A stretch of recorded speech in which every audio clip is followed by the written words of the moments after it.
코로나 팬데믹 비대면 시대를 뚫고 나가는 거룩한 저녁 묵상.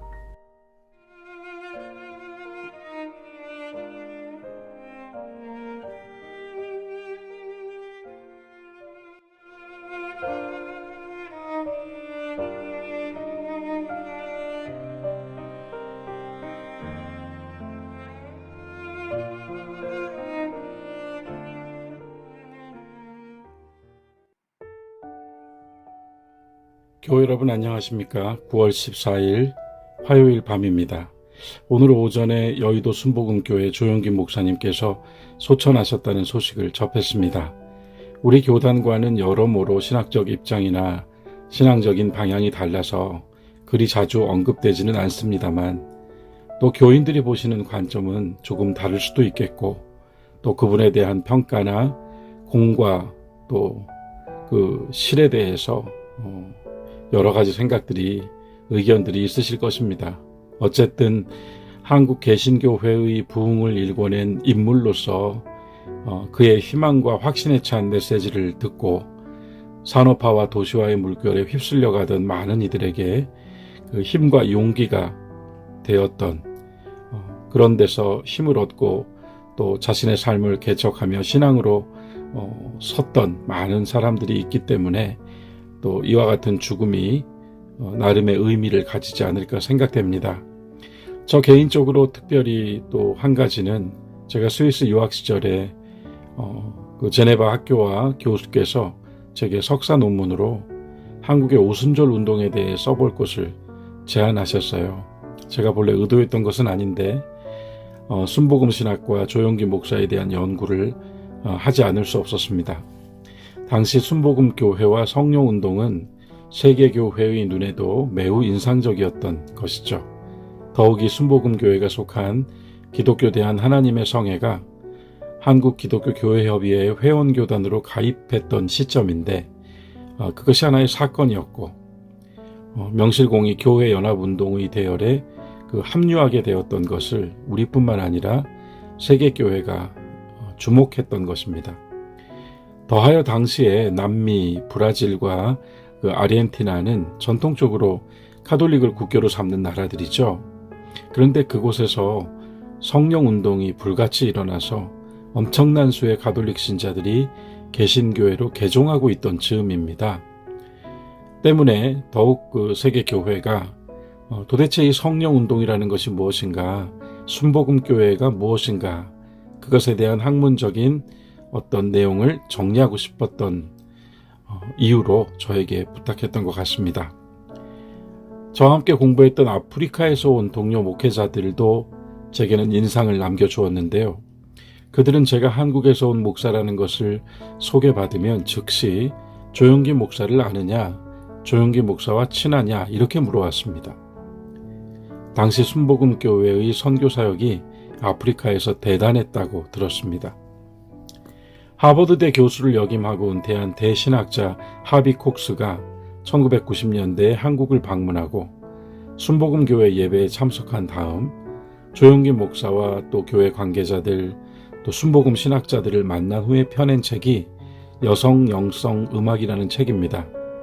그는 여의도 순복음교회에서 긍정과 부정을 모두 목도하고 경험하는 가운데 매우 강렬한 인상을 받았다고 적습니다. 무엇보다도 성령의 시대가 왔다는 인상이라고 했습니다. 교회에, 이 개신교회의 역사에 새로운 신앙적 물줄기가 솟구쳤다는 인상. 그러면서 그는 여성들의 역할, 교회 여성들의 역할, 그리고 그 안에서 그 광맥처럼 흐르고 있는 어떤 영성, 그리고 또 그 순복음교회, 또 성령운동이 사용하고 있는 음악적인 효과들, 이런 것들의 인상을 피력했던 것이죠.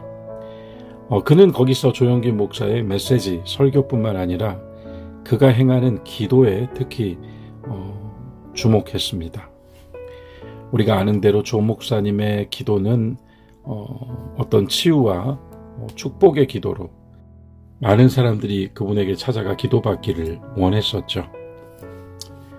오늘은 기도에 관한 묵상을 그래서 나눠보고자 합니다.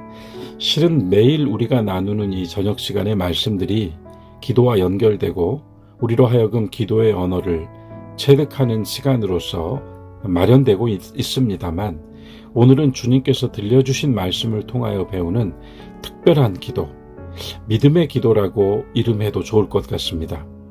특별한 기도 하나를 여러분들과 나누고 싶습니다. 먼저 성경을 읽겠습니다. 마가복음 11장 20절부터 24절입니다. 그들이 아침에 지나갈 때에 무화과 나무가 뿌리채 마른 것을 보고 베드로가 생각이 나서 여짜오되 랍비여 보소서, 저주하신 무화과 나무가 말랐나이다. 예수께서 그들에게 대답하여 이르시되 하나님을 믿으라. 내가 진실로 너희에게 이르노니 누구든지 이 산더러 들리어 바다에 던져지라 하며 그 말하는 것이 이루어질 줄 믿고 마음에 의심하지 아니하면 그대로 되리라. 그러므로 내가 너희에게 말하노니 무엇이든지 기도하고 구하는 것은 받은 줄로 믿으라. 그리하면 너희에게 그대로 되리라. 아멘. 저는 먼저 지금 저와 함께 묵상을 나누고 계시는 우리 교우 여러분들께 부탁드립니다. 저는 여러분들께서 반드시 이 기도와 기도의 언어를 소유하시고 능력으로 기도하는 그리스도인들, 성도들이 되시기를 간절히 바랍니다. 그러기 위해 말씀을 깊이 긴 호흡으로 읽고 주님의 말씀이 여러분들을 만져주시고 여러분들은 주님의 말씀 안으로 들어가실 수 있기를 바랍니다. 우리가 성경을 읽다가 너무 달콤하고 유쾌해지고 신선하고 기쁜 마음을 얻을 때, 또는 우리의 마음에 찔림이 있고 우리 자신의 죄에 대하여 우리 자신이 너무나 싫어질 때, 나에 대해서 증오하고 부인하는 마음이 생길 때, 그때가 바로 말씀이 우리를 만져주시는 때입니다. 말씀은 문자가 아니라 영입니다. 말씀은 살아있고 말씀은 숨을 쉽니다. 말씀은 마치 하나의 인격처럼 우리의 마음을 두드리고 우리의 의식과 영을 깨워줍니다. 다른 한편 우리가 말씀 안으로 들어간다는 것은 무엇일까요? 집에 있을 때나 학교에 있을 때, 일터에 있을 때, 또는 길 위에 있을 때 우리는 그저 한 사람에 불과합니다. 우리는 이름값을 해야 하고 책임과 의무를 다해야 하고 직무와 역할을 수행해야 하고 상식과 윤리를 따라야 합니다.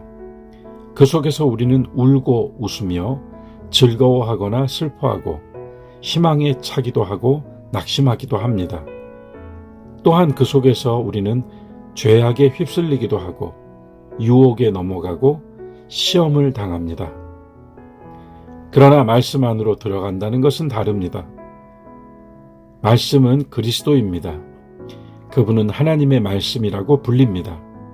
우리가 말씀 안으로 들어가면 우리는 그저 한 사람의 자연인이 아닙니다. 감정과 의식에 붙잡혀 사는 육신적인 존재가 아닙니다. 우리가 말씀의 능력을 얻고 말씀의 생명으로 호흡하는 자리, 그러니까 말씀 안으로 들어간다는 것은 자연인 손성호가 아니라 그리스도 안에 속한, 그리스도와 함께하는, 그리스도의 손에 붙들려진 손성호로 서는 것입니다. 오늘 본문은 얼마 전 주일 예배에서도 읽었던 말씀인데요. 그러나 오늘은 그때 다루지 않았던 이야기입니다. 주님의 저주를 받은 무화과 나무가 말라버린 사건으로부터 시작되지요. 베드로가 알아차리고 예수님께 무화과 나무가 말라버렸다는 것을 말씀드렸을 때 제일 먼저 주님께서 반응하여 대답하신 말씀이 무엇이었습니까? 하나님을 믿으라입니다. 자, 지금부터 이야기해야 할 내용은 바로 이 말씀, 하나님을 믿으라, 이것을 전제하고서입니다. 이 말씀 위에서 읽혀져야 합니다. 그리고 본문에서 주님이 말씀을 마치실 때마다 강조하여 사용하신 구절이 무엇이었는지 기억하십니까? 계속 반복되는 그대로 되리라입니다. 우선 이 단락, 마가복음 11장 20절부터 24절의 주제를 정해보라고 한다면 저는 이렇게 말하겠습니다. 하나님을 믿으라. 그대로 되리라. 내가 진실로 너희에게 이르노니 누구든지 이 산더러 들리어 바다에 던져지라 하며 그 말하는 것이 이루어질 줄 믿고 마음에 의심하지 아니하면 그대로 되리라. 그러므로 내가 너희에게 말하노니 무엇이든지 기도하고 구하는 것은 받은 줄로 믿으라. 그리하면 너희에게 그대로 되리라. 여러분, 주님께서 믿으라고 하시면서 두 가지를 언급하시죠. 하나는 저 산을 향하여 말하는 것, 다른 말로 산을 향하여 명령하면서 자신이 말하는 것을 믿는 것, 마음에 의심하지 않는 것을 이야기하셨고요. 또 하나는 우리가 믿고 구한 것은 받은 줄로 아는 것입니다. 아직 받지 않았습니다. 그런데 받은 줄로 알라, 이렇게 말씀하십니다. 바보처럼 믿고 살라는 말씀이 아닙니다. 기도하고 구한 것은 주님께 맡겼다라고 하는 것입니다. 기도하기 전처럼 염려하거나 두려워하거나 불안해하거나 답답해하고 있지 말아라 하시는 것입니다. 여기서 우리가 눈여겨봐야 할 기도가 나옵니다. 주님은 여기서 하나님을 향하여 라고 하지 않으시고 저 산을 향하여 라고 하셨습니다. 산을 향하여 말하라고 하신 것입니다. 그럼 이것이 기도입니까? 분명 이 단락은 주님이 기도를 말씀하고 계시는데요. 하나님을 향하여 말하지 않고 산을 향하여 말한 것이 기도가 될 수 있습니까? 예수님의 이 말씀에 따른다면 이것도 기도입니다. 매우 특별한 기도입니다. 이것은 믿음으로 하는 기도입니다. 의심하지 않는 기도입니다. 간절히 구하는 기도입니다. 받은 줄로 알고 자유케 된 사람의 기도입니다. 무엇보다도 이 기도는 하나님께서 다스리시는 세계에 속한 우리가 한 사람의 자연인이 아니라 하나님의 자녀가 되어서 세계를 향하여 명령하는 권위의 기도입니다. 권위의 기도는 하나님께 무엇을 행해 주시도록 요청하는 것이 아닙니다. 권위의 기도는 하나님의 자녀가 하나님의 권위로, 하나님의 능력으로 선포하고 명령하는 기도입니다. 주님은 이 같은 권위를 믿는 자에게 주셨습니다. 저는 조용기 목사가 교회를 일으키며 부흥의 역사를 써내려가는 동안 무엇보다도 그가 기도의 능력을 가지고 있었다는 것을 기억합니다. 신학자 하비 콕스도 놀란 그의 기도에는 믿음에서 나온 권위가 있었던 것입니다. 이는 결코 그러나 어떤 신령한 사람들의 전유물이 아닙니다. 이는 하나님의 자녀된 사람들 모두에게, 주님을 믿고 따르는 모두에게 주신 거룩한 권위입니다. 우리는 여러 가지 형편에 처합니다.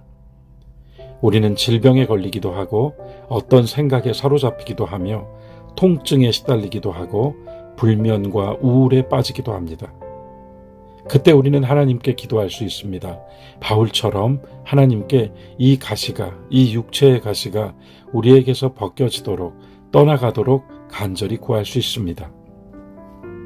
그리고 하나 더, 오늘 마가복음에서 주님이 가르쳐 주신 이 기도처럼 하나님께 구하는 것을 넘어서 직접 상대하고 주의 이름으로 명령하고 선포하는 기도가 있다는 것을 우리는 알았습니다. 그러고 보면 시편에서도 그렇습니다. 다윗은 기도가 찬송이었고 찬송이 기도였던 인물이지요. 그의 시편들을 주목해 봅시다. 거기엔 하나님께 애절하게 구하고 간절히 청혼하는 것도 있습니다만, 그런 시들도 있습니다만, 같은 시 안에서 또는 다른 시로 온 땅과 만물을 향하여, 원수와 대적들을 향하여 주의 권위를 가지고 명령하며 선포하는 시들도 많습니다. 예수 그리스도의 이름으로, 하나님의 권위로 나에게 어려움을 주는 것을 향하여 직접 기도로 명령하는 일, 나의 주 예수 그리스도의 이름으로 명한다. 내게서 떠나라. 나는 이것이 내 몸에 머물러 있는 것을 원치 않으며 용납할 수 없다. 내게서 떠나라. 권위의 기도는 우리를 좌절시키고 낙심해하는 것들에게 명령할 수 있습니다. 권위의 기도는 우리의 타고난 기질과 우리가 늘 경험하고 있는 실패와 실수하는 우리들의 연약함을 향하여 할 수 있습니다. 우리의 질병을 향하여, 우리 앞에 놓인 장애물들을 향하여, 우리의 본성을 향하여, 우리의 제약된 행위를 향하여 할 수 있습니다. 주 예수 그리스도의 이름으로 명하노니 떠나라. 나는 주님의 부활 생명과 영원한 생명을 힘입어 살기를 원하노라 라고 할 수 있습니다. 예수님의 말씀은 단지 비유가 아니었습니다. 이 단락은 비유의 말씀이 아닙니다. 이미 무화과 나무를 향하여 하신 말씀으로부터 일어난 결과를 앞에 두고 제자들에게 진실로라고 말씀하신 후에 들려주신 기도의 교훈입니다. 저는 주님께서 이렇게까지 우리를 믿어주시고 제자된 우리들에게 그분을 대신하여 마땅히 해야 할 기도를 맡겨주신 것에 대하여 감사드립니다. 그러나 여러분, 이 모든 것의 핵심은 믿음입니다. 특별히 이 권위의 기도의 능력은 믿음에서 나옵니다. 완전한 믿음을 가지고, 온전한 믿음을 가지고 조금도 의심하지 않고 말씀대로 받은 줄로 아는 자유한 영 안에서 드리는 기도입니다. 만일 우리가 지금 스스로 자신을 미워하는 죄가 있을 때, 또는 우리가 하나님의 뜻에 대하여 분명하지 않을 때 이 기도는 종종 좌절됩니다. 그러므로 이 기도는 말씀을 읽고 그 말씀을 확증하며 그 말씀의 확고한 바탕 위에서, 은혜 위에서, 거기서부터 나옵니다. 오늘 우리는 여러 기도 가운데에서도 특별히 권위의 기도에 대하여 묵상을 나눴습니다. 그대로 되리라. 얼마나 기분 좋은 말씀인지요. 동시에 우리가 경험하고 있는 여러 현실들 앞에서, 심지어 오늘 우리가 묵상하고 있는 어떤 대주제인 이 코로나 상황 속에서 우리가 이와 같은 기도를 우리 몸 안에, 우리의 영 안에 견지한다는 것은 매우 중요한 어떤 사역의 체율이 아닌가 생각합니다. 누군가 저에게 조용기 목사님의 부고를 전하며 이리 덧붙이더군요. 정말 이제 한 시대가 다 지나가 버리는 것 같다. 그것은 분명 살아온 시간, 조용기 목사의 어떤 부흥의 시간과 동시대를 살았던 이들의 아쉬움과 섭섭함이겠죠. 우리는 예외 없이 시간에 휩쓸려서 우리의 의지와 상관없이 그 시간에 끌려서 우리가 원하든 원치 않든 앞으로 갑니다. 그러나 여러분, 우리의 기도는 시간이나 공간, 우리의 능력이나 자질의 상태에 매이지 않습니다. 특히 믿음의 기도, 권위의 기도, 주의 이름으로 선포하는 기도의 능력을 우리가 가질 때 우리는 그 상황 속에서 최선을 다하고 성실함과 신실함과 더하여 능력으로 주의 이름으로 살아가는 신자가, 성도가 될 수 있습니다. 모두 이와 같은 기도의 능력을 겸비하시기를 바랍니다. 오늘 하루도 참으로 수고 많으셨습니다. 여러분 모두 주 안에서 평안하십시오.